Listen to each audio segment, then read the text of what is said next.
Shukran Mubali. Maandamano yamezidi kupamba moto kwa siku ya 3 mfululizo huko Los Angeles, Marekani, ambako waandamanaji wanaozipinga sera za uhamiaji za rais wa nchi hiyo Donald Trump wamekabiliana na maafisa wa usalama.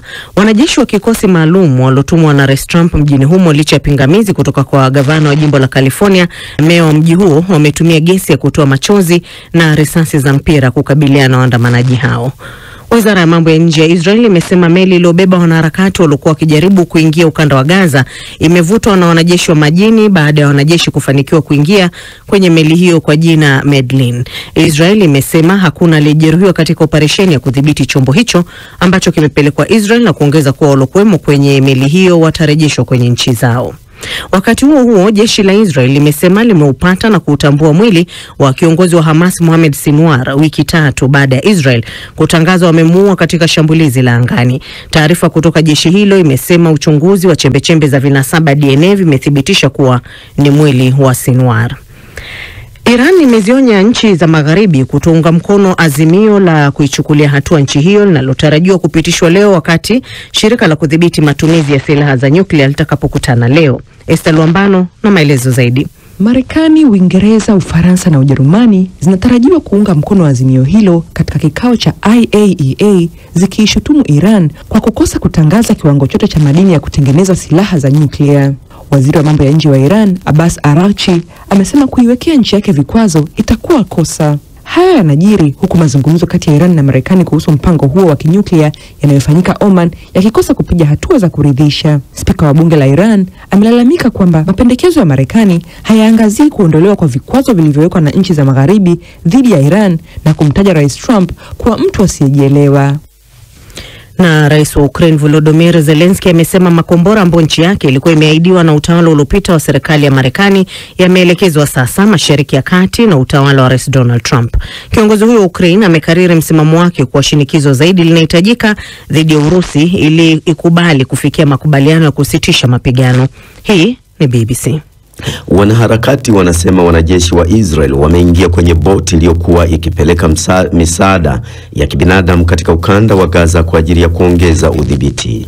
Picha imeonyesha watu waliovalia jaketi za kujiokoa ambao walikuwa wakisambaza misaada hiyo wakiwa wamenyoosha mikono yao juu.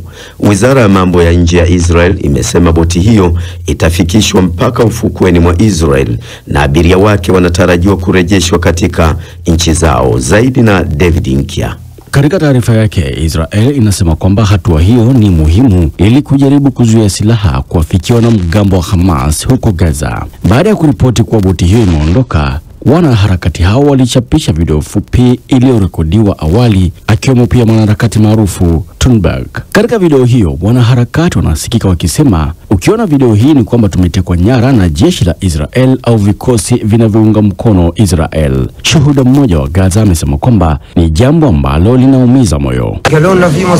Walionekana wakiwa wamewazingira watu. Hatuelewi ni kwa nini, wakati watu wale walikuwa wamebeba misaada kwa ajili ya watu wetu ambao wao wenyewe ndio wanawaonea. Hii ni ajabu sana kuona kuwa hata chakula cha misaada muhimu hairuhusiwi kuingia. Si wanataka kutumaliza? Wanataka kutumaliza haswa.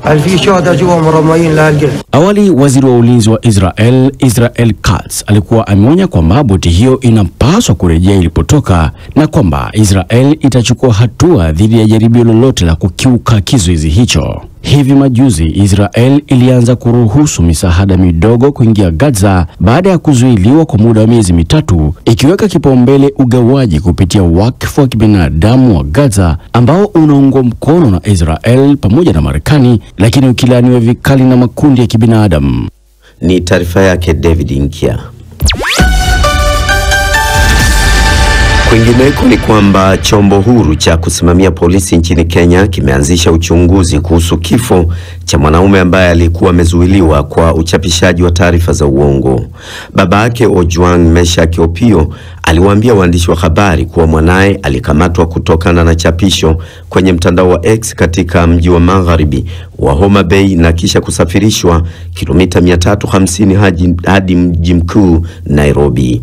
Taarifa ya polisi ilieleza kuwa akiwa kizuizini, mshukiwa alipata majeraha kichwani baada ya kujigonga kwenye ukuta wa seli.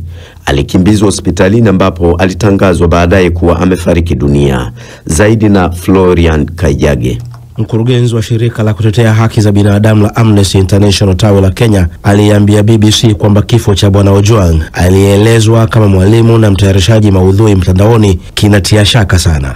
Amnesty ilisema katika taarifa yake kwamba kifo chake kinaibua maswali mazito ambayo lazima yachunguzwe kwa haraka, kwa kina na kwa uhuru. Afisa mkuu wa polisi Stephen Okal amenukuliwa na gazeti la Star akisema kilichotokea mahabusu ni jaribio la kujiua. Haijabainika shtaka la uchapishaji wa uongo lilirejea nini haswa, lakini Bwana Opio aliambia tovuti ya Citizen Digital kwamba afisa wa polisi aliyemkamata alisema Albert alikuwa amemtusi mtu mkubwa kwenye mtandao wa X. Akirejelea mazingira ya kukamatwa kwake, mkurugenzi wa Amnesty International Kenya Irungu Houghton alisema ni jambo la kushangaza sana kwamba Bwana Ojwang hakuwekwa katika kituo cha polisi cha eneo hilo baada ya kukamatwa. Badala yake alichukuliwa kwa safari ndefu. Alitoa wito kwa wachunguzi huru kuhakikisha kile alichokitaja kama eneo la uhalifu katika kituo cha polisi jijini Nairobi. Polisi walisema kuwa Bwana Ojwang alikamatwa kihalali. Kuzuiliwa kwake na kifo chake kunakuja wakati ambapo wasiwasi unaongezeka kuhusu jinsi wakosoaji wa serikali wanavyoshughulikiwa. Wiki iliyopita, mbunifu wa programu ya mtandaoni Rose Njeri, ambaye aliunda jukwaa la kusaidia watu kutoa maoni yao kuhusu muswada wa fedha wa serikali, alishtakiwa kwa kukiuka sheria ya uhalifu wa mtandaoni. Ni taarifa yake Florian Kaijage. Tukisonga mbele ni kwamba mamia ya watu wenye ulemavu kutoka kote barani Afrika wamekutana jijini Nairobi katika kongamano jumuishi la 6 Afrika. Kwa muda wa siku 3, kongamano hilo liliangazia teknolojia za usaidizi muhimu, jukumu la akili bandia katika kukuza ujumuishi na hadithi binafsi zenye nguvu ambazo zinahamasisha na kuunganisha. Brian Waihenya alikuwa kwenye kongamano hilo na alizungumza na washiriki kadhaa kuhusu matokeo ya mkusanyiko huo barani Afrika. Tupo hapa katika kongamano la 6 la Inclusive Africa ambalo linafanyika katika hoteli ya JW Marriott hapa jijini Nairobi, Kenya. Tulipata nafasi ya kuzungumza na baadhi yao. Haya ndio walioeleza. Nipo hapa kusoma na kukutana na watu, na muhimu zaidi kujifunza kuhusu ufikikaji, kwa sababu ni mada muhimu sana, na ujumuishaji wa watu wenye ulemavu ni jambo lililo karibu sana na moyo wangu. Ninaendesha mpango unaoitwa Movement Beyond Walls. Tunaunganisha watu wenye ulemavu kupitia sanaa. Mashirika mengi yanasaidia watu wenye ulemavu, lakini mara nyingi ujumuishaji wa kijamii hupuuzwa. Tuligundua kuwa kule Ghana, watu wenye ulemavu wanaitwa watoto wa pepo, yani spirit children, kwa sababu wanaonekana kuleta mikosi. Teknolojia saidizi ya kidijitali, mazungumzo kuhusu ufikikaji, ubunifu na vijana wenye ulemavu ni sehemu muhimu ya jamii yetu. Tunahitaji kuunda nafasi za kujadili masuala yao na kutafuta njia bora za kuboresha mazingira yao. Kongamano la Inclusive Africa linamaanisha kusherehekea utofauti wetu bila kujali uwezo au hali zetu. Linaunganisha viongozi wa mawazo kutoka sekta mbalimbali au kuwakumbusha wadau nini kinapaswa kufanywa. Pia linaonyesha mwenendo wa teknolojia saidizi, ubunifu kutoka nchi mbalimbali za Afrika na mafanikio tuliyoyapata hadi sasa. Katika ulimwengu unaobadilika kwa kasi, hasa kwenye teknolojia ya AI na ubunifu wake, nimechagua njia ya kufundisha hasa kwa watu wenye ulemavu ili waweze kutumia AI kwa manufaa yao. Nyumbani nimeunganisha vifaa vyangu vyote kwenye mtandao, na sasa ninaweza kutumia runinga, printer, tarakilishi, mfumo wa muziki na vifaa vingine kwa kutumia simu yangu. Kama si simu, basi saa yangu, na kama si saa, basi kompyuta yangu. If it's not watch, maybe my machine. Unajua Soboso anaweza kata matatizo ikitokea ajali kubwa. Hatugomba vipi Soboso.